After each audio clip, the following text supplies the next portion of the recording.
खबर शामिल करेंगे मंडी बहाउद्दीन से। कामरान उर्फ कामी गैंग गिरफ्तार।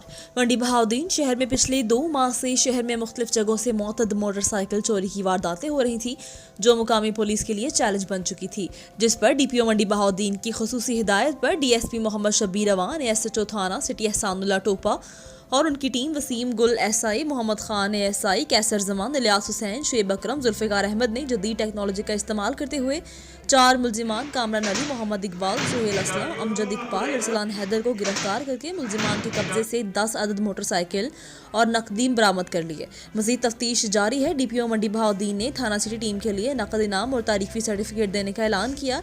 इस मौका पर गुफ्तगू करते हुए एसएचओ थाना सिटी एहसानुल्लाह टोपा और मुहर्रर तनवीर गुजर का कहना था कि जराइम के खिलाफ जंग जारी है। इंशाल्लाह थाना सिटी को अमन का गहवारा बनाएंगे। अब दुबई का विजिट वीजा निहायत आसान और मुनासिब तरीन कीमत में ट्रैवल एंड टूर्स बिल मुकाबिल UBL main branch, Ghousia Masjid road, मंडी बहाउद्दीन।